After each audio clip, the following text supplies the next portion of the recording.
Sật Srei Phiệp Ca Nghĩa Mục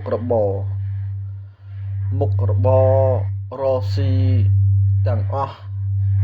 គឺអាចផ្លាស់ប្ដូរពីមុខរបរ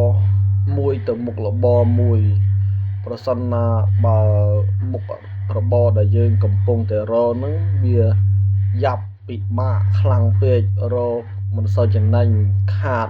អញ្ចឹងអាចផ្លាស់ប្ដូរពីមុខរបរមួយទៅមុខរបរមួយ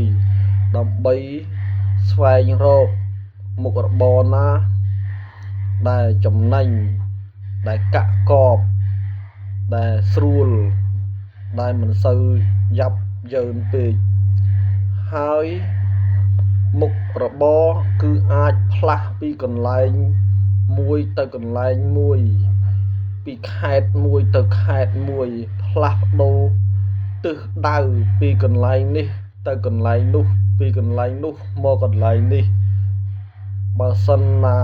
មើលទៅកលាអាចចំណេញអាចកាក់កបអាចស្រួលអាចសមហេតុសមផលការងារក៏អញ្ចឹងដែរការងារយើងអាចឈប់ពីការងារមួយទៅធ្វើការងារមួយទៀតបើសិនណាយើងយល់ថាការងារកន្លែងចាស់យើងវាពិបាកហើយប្រាក់ខែតិចអញ្ចឹងអាចសុំគេឈប់ហើយទៅធ្វើការងារមួយទៀតបានគ្មានអ្នកណាគេបិទ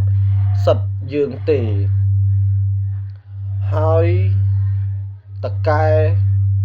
នាយកប្រធានក៏មិនហ៊ានហាមឃាត់យើងដែរក៏មិនអាចមានសិទ្ធមកបិទសេរីភាពយើងថាហើយត្រូវតែនៅធ្វើកន្លែងអញរហូតហើយកុំឈប់ទៅណានៅធ្វើកន្លែងនឹងហើយហ៊ានតែឈប់អត់បានទេហើយឈប់អញអត់បើកប្រាក់ខែឲ្យបាទកន្លែងខ្លះមានអញ្ចឹងបើកន្លែងការងារខ្លះបាទពេលដែលសុំឈប់អត់បើកប្រាក់ខែឲ្យអាគ្នាធ្វើ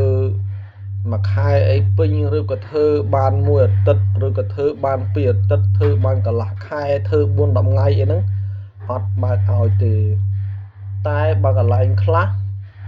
ទោះបីធ្វើបានមួយថ្ងៃ2ថ្ងៃក៏ដោយ3ថ្ងៃក៏ដោយ5ថ្ងៃក៏ដោយមួយអាទិត្យក៏ដោយធ្វើបានប្រមាណក៏ដោយពេលដែលយើងសុំឈប់គឺគេបើកលុយឲ្យតាមប៉ុណ្ណឹងមក2ថ្ងៃទឹកគិតតាម2ថ្ងៃ3ថ្ងៃគិតតាម3ថ្ងៃមកប្រហែលថ្ងៃក៏ដោយមកគិតតាមនឹងទៅបើមួយថ្ងៃ$10 3ថ្ងៃយើងគិតតាមនឹងទៅមក$30ទៅ5ថ្ងៃ$50ទៅបានមួយអាទិត្យគិតតាមនឹងទៅ11ថ្ងៃគិតតាមប៉ុណ្ណឹងទៅបាទព្រោះកម្លាំងញើសឈាមរបស់គេកម្លាំងពលកម្មរបស់គេយើងមិនអាចកັບកេងប្រវាញ់របស់គេអត់បើកឲ្យគេនោះទេហើយក៏យើងគ្មានសិទ្ធិទៅហាមឃាត់គេមិនឲ្យលាលែងពីការងារហាមឃាត់គេមិនឲ្យគេនឹងដាក់ច្បាប់សុំឈប់បាទសុំឈប់ពីកន្លែងយើងហើយទៅធ្វើកន្លែងផ្សេងទៀតទេបាទគឺអត់ជាដាច់ខាតបាទបើកសិទ្ធិសេរីភាពឲ្យគេបាទគេចង់ទៅធ្វើណាក៏ធ្វើទៅបើសិនណាគេយល់ឃើញថាធ្វើការកន្លែងយើងប្រាក់ខែថោកពេកបាទគេចង់ទៅធ្វើកន្លែងផ្សេងប្រាក់ខែថ្លៃហើយវាស្រួលជាងនៅកន្លែងយើងវាចិត្តផ្ទះចិត្តអីចឹងទៅវាមិនសូវអស់សហួយធ្វើដំណើរទៅហើយនឹងមកបាទហើយអត់អស់ថ្លៃផ្ទះជួលបាទហើយកន្លែងផ្សេងហ្នឹងវាគេឲ្យបាយឲ្យទឹកអីចឹងទៅមានលុយឧបត្ថម្ភអីផ្សេងមានលុយព្រីមមានលុយរង្វាន់មានលុយលើកទឹកចិត្តមានលុយបំណាច់ឆ្នាំច្រើនជាងនៅកន្លែងហ្នឹងមានលុយ 5% មានលុយអីផ្សេងមានអត្ថប្រយោជន៍ច្រើនគ្រប់បែបយ៉ាងច្រើនជាងនៅកន្លែងចាស់បាទអញ្ចឹង យើងកុំហាមឃាត់គេបាទគេទៅធ្វើកន្លែងណាក៏ទៅធ្វើទៅបាទហើយកន្លែងការងារខ្លះ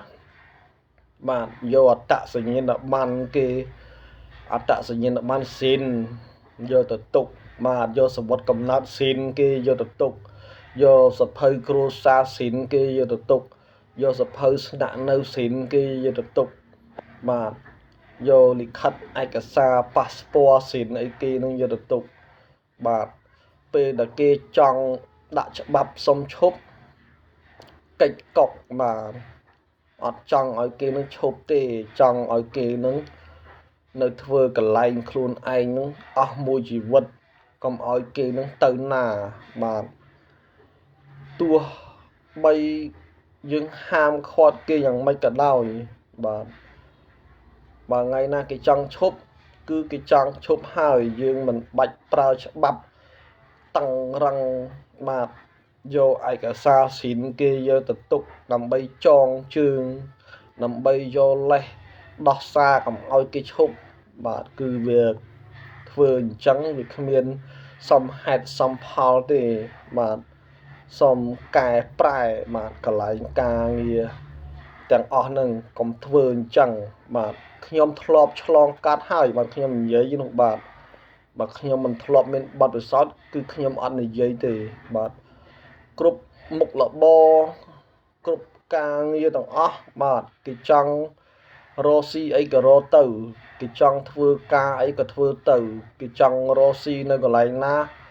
ក៏រកទៅគេចង់ធ្វើការងារនៅកន្លែងណាក៏ធ្វើទៅបាទវាគឺជាសិទ្ធិសេរីភាពរបស់បុគ្គលម្នាក់ម្នាក់គឺជាចំណង់ចំណូលចិត្ត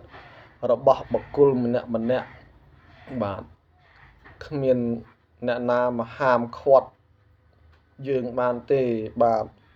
ចឹងជាទីបញ្ចប់ខ្ញុំសូមអរគុណសន្តិភាពបាទបើមានសន្តិភាពគឺអាចរកស៊ីបានបើមានសន្តិភាពគឺអាចធ្វើការងារបានសូមអរគុណសន្តិភាព